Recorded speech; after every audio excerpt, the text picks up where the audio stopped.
मतगणना शुरू हो गई काउंटिंग, तो आपने देखा होगा 1 घंटे तक दोनों बराबर चल रहे थे। 137 यही चल रहा था 9:15 बजे तक। अचानक 10:10 में 211 और 54 का आंकड़ा आ गया। ये ऐसा संभव नहीं है। आपने कहाँ देखा महाराष्ट्र में जल्लोष चल रहा है कि बीजेपी जीत गई, शिंदे जीत गए? कोई नहीं है। जिसने वोट किया है वो शौक में, गांव-गांव में लोग सड़क पर आए हैं।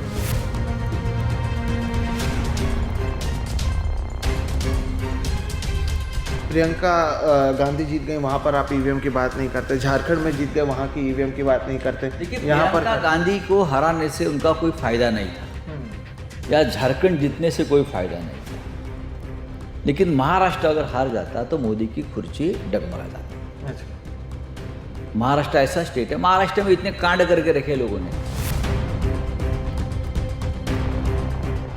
एकनाथ शिंदे का बाला साहब ठाकरे है, शरद पवार है, या यशवंतराव चौहान है, वैभव चौहान है। मुझे बताइए ना क्या है उनके पास कि लोग उनको इतने वोट करें। अजित पवार का भी, अजित पवार शरद पवार से बड़े नेता नहीं है। आपने शरद पवार साहब का माहौल देखा होगा महाराष्ट्र में क्या था। अगर आपको देखा है तो आपको ये लगता है कि उनको सिर्फ 10 सीटें मिल सकती।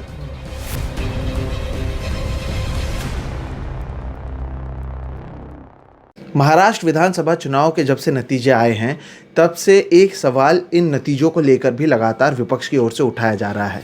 जिस तरह से ये एक वेव दिखाया गया है खासतौर पर भारतीय जनता पार्टी के लिए, ये 2014 के उस वेव से भी बहुत ज़्यादा है जब नरेंद्र मोदी प्रधानमंत्री बने थे और देश भर में नरेंद्र मोदी की लहर की बात की जा रही थी। क्या विपक्ष इन नतीजों को मानता है? अगर नहीं मानता है तो इसकी क्या वजह है? विपक्ष इस चुनाव के बारे में और इस नतीजों के बारे में क्या सोचता है? आज इस पर बातचीत करने के लिए बहुत ही खास मेहमान हमारे साथ जुड़े हैं। शिवसेना सांसद संजय राउत जी जुड़े हैं। आप लगातार इस पर बात करते आए हैं सर, 2 दिन से आप बात करें। मेरा पहला सवाल और सीधा सवाल यही है, इन नतीजों को देखकर सबसे पहले आप क्या सोचते हैं? क्या ये नतीजे अपेक्षित थे? ये नतीजे किसी को अपेक्षित नहीं थे, न देवेंद्र फडणवीस को भी अपेक्षित नहीं होंगे, या बावनकुळे जी को भी नहीं अपेक्षित होंगे। देखिए, चुनाव में हार जीत होती है। ऐसा कोई हम ही जीतेंगे और हमको जीतना ही है, ऐसा नहीं। चुनाव होता है, चुनाव में लड़ाई होती है, झगड़े होते हैं, जनता के ऊपर छोड़ देना चाहिए अब उसने क्या वोट किया है। लेकिन हमको जनता की एक पल समझ आती है कि महाराष्ट्र में क्या होने जा रहा है और क्या होगा। लोकसभा में हमने देखा ही, हमको मालूम था लोकसभा में हम जीतने जा रहे हैं। विधानसभा में भी हमको मालूम था कि लोकसभा के बाद जो विधानसभा का चुनाव है वो लोकसभा इतना आसान नहीं है, क्योंकि 4 महीने गए हैं, लोगों का गुस्सा एक बार निकल चुका है। 2-3 नई योजनाएं सरकार ने शुरू की है, उसका भी थोड़ा सा उनको फ़ायदा हो सकता है। फिर भी कांटे की टक्कर ज़रूर थी। और जब चुनाव मतगणना शुरू हो गई काउंटिंग, तो आपने देखा होगा 1 घंटे तक दोनों बराबर चल रहे थे। 137 यही चल रहा था 9:15 बजे तक। अचानक 10:10 में 211 और 54 का आंकड़ा आ गया। ये ऐसा संभव नहीं है। और चुनाव अगर फेयर बोलते हैं, हम निष्पक्ष बोलते हैं, तो ये जो परिणाम आया है वो उसमें नहीं बैठता है। उसमें बहुत से कारण हैं। महाराष्ट्र की जनता में आपने कहाँ देखा महाराष्ट्र में जल्लोष चल रहा है कि बीजेपी जीत गई, शिंदे जीत गए? कोई नहीं है। जिसने वोट किया है वो शौक में, गांव-गांव में लोग सड़क पर आए हैं कि मेरे गांव में इतने वोट हमने ये आदमी को दिए हैं, लेकिन 0 वोट है। जैसे कि एक उम्मीदवार है MNS का, उसके घर में जो वोट है 10, 12, 15, उसकी माँ, बीबी, बच्चे जो भी है, उसको सिर्फ 2 ही वोट मिले हैं। ऐसा कैसा हो सकता है? नासिक की एक घटना मेरे सामने आई है। वहाँ उनके फैमिली में 65 लोग हैं, पूरे फैमिली में एक साथ, उस माँ, बच्चे, बेटी, बाप, भाई, उसको 4 वोट मिले हैं। गांव-गांव में इस प्रकार से लगभग 400 से ज़्यादा कंप्लेंट्स हमारे पास आए हैं। दूसरी बात है कि जब 20 तारीख को ये चुनाव संपन्न हुआ तो 5 बजे जो फिगर आई थी वो थी लगभग 22%। बाद में 11:30 बजे रात को एक फिगर आ गई 65%, 02 पॉइंट हो गया। और उसके बाद जब काउंटिंग शुरू हो गई, काउंटिंग के दिन का फिगर है वो सब देखकर 65% फिर एक बार आ गया। तो 6.80% प्लस 1.03% मीन्स 7.83%। ये वोट कहाँ से बढ़ गया? यानी 5 बजे तक नहीं बढ़े हुए थे। नहीं बढ़े थे, 12 रात को भी अचानक शुरू हो गया। 11:30 बजे वोट बढ़ने का मशीन है क्या उनके पास? जादू है? कौन सा जादू ही एक उनके पास छड़ी है क्या? वोट बढ़ा दिया। कहाँ से बढ़ गए वोट? कहाँ से आए? लगभग 7 करोड़ वोट जब बढ़ते हैं 7.83 मीन्स 8%, उसका मतलब है 1.5 करोड़ से भी ज़्यादा वोट बढ़े हैं। तो ये रिजल्ट तो ऐसा ही आना था फिर।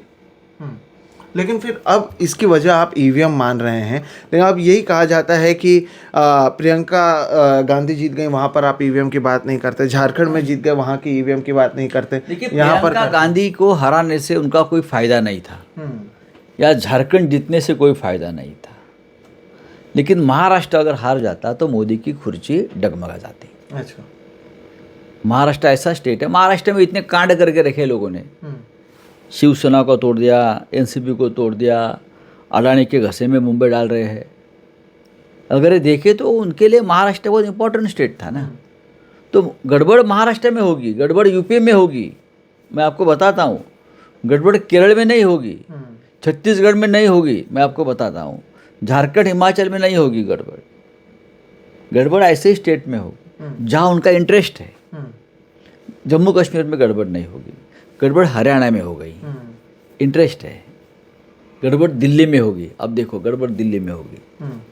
लेकिन फिर अब आगे क्या सर? अभी चुनाव तो हो गए हैं, आपने उस दिन ट्वीट भी किया था कि बैलेट पेपर से चुनाव होना चाहिए। ये देखिए, आप अगर आप हमारे देश के बाहर जितने भी देश है जहाँ चुनाव होता है डेमोक्रेटिक तरीके से, चाहे जापान हो, चाहे नीदरलैंड हो, चाहे अमेरिका हो, चाहे इजराइल हो, रशिया हो, जहाँ जहाँ मोदी घूमते हैं फिरते हैं, चाहे बांग्लादेश हो, हाँ, कहीं भी ईवीएम मशीन पर चुनाव, ईवीएम पर नहीं होता है चुनाव। जापान में तो बंद कर दिया क्योंकि उसमें ट्रांसपेरेंसी नहीं है, जापान का सरकार का कहना है, तो बंद कर दिया 1916 में। ऐसा एक भी देश नहीं है जहाँ आजकल ये ईवीएम का इस्तेमाल हो रहा है। और खुद मोदी जी ने ईवीएम को विरोध किया था। बीजेपी का सबसे पहला विरोध था।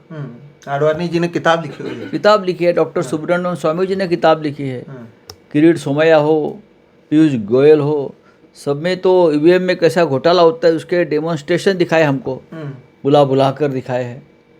एलन मस्क ने कहा है ना, वो मस्क ने कहा है। तो ये सब पागल है। और मोदी शाह साहब हमारे एकदम ज्ञानी है कि बस नहीं, ऐसा होता ही नहीं। ये बड़े बड़े देश है, विज्ञानवादी देश है, आधुनिक देश है, ये सब पागल है, उनको पागल कुत्ते ने काटा है। और ये जो देश में हमारे यहाँ जो कल चल रहा है ना, ईवीएम, ये सबसे विश्व के ज्ञानी लोग हैं, तो उनको नोबेल पुरस्कार देना चाहिए इस ज्ञान के बदले में। लेकिन अब क्या, चुनाव तो हो गए ना, अब 5 साल के लिए अगर इसी तरह के हालात हैं, आप कह रहे हैं 400 से ज़्यादा शिकायतें आपके पास आई हैं, आगे क्या होगा ये हर किसी का सवाल है। ये नतीजे किसी को अपेक्षित नहीं थे, इतना स्वीप हमें भी ग्राउंड पर नहीं दिखा था, इस पर भी हम लगातार बात करते आए हैं। लेकिन अब आगे क्या, सवाल ये है। ना अभी हम पूरे महाराष्ट्र से इस प्रकार की जो शिकायतें हैं उनका हमारा डेटा कलेक्शन चल रहा है। वीवीपैट की काउंटिंग के बारे में हर जगह पे हमारी योजना बन रही है, ये भी हम करेंगे।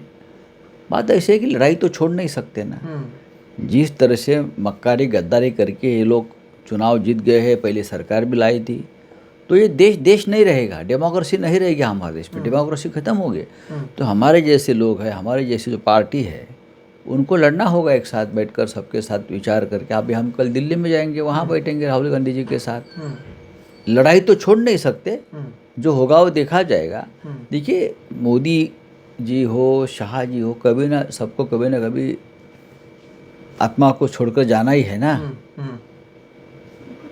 देश मुक्त होना है ना, हम भी जाएंगे, सब जाएंगे, तब तक हम इंतज़ार करेंगे। लेकिन आपने आज भी जब बात की डीवाई चंद्रचूड़ का आपने जिक्र किया, इसके 2-3 कारण हैं। एक तो सेना बनाम सेना पर अब तक नतीजे नहीं आए। 16 विधायक जिनको आप अपात्र घोषित करना चाहते थे वो तो अब कार्यकाल भी खत्म हो चुका। एनसीपी वर्सेस एनसीपी पर नहीं लोगों आया। का मन से ये जो डर है डिफेक्शन का वो निकल गया कि मैं पार्टी छोड़ेगा तो मुझ पर कोई एक्शन होगी, कानूनन एक्शन होगी। ये डर निकल गया क्योंकि इतना बड़ा कांड हो गया महाराष्ट्र में, इतना बड़ा पक्षांतर हो गया, 40-40 लोग छोड़ जाते हैं। हाँ, और सर्वोच्च सुप्रीम कोर्ट उसके ऊपर कोई निर्णय नहीं देता है।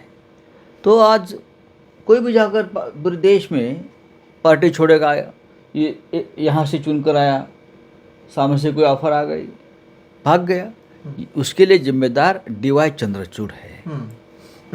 अब सर एक इसमें जो बड़ा झटका लगा है वो ये कहा जा रहा था कि सेना बनाम सेना का जो मुद्दा है जनता के बीच में उसका फैसला हो जाएगा।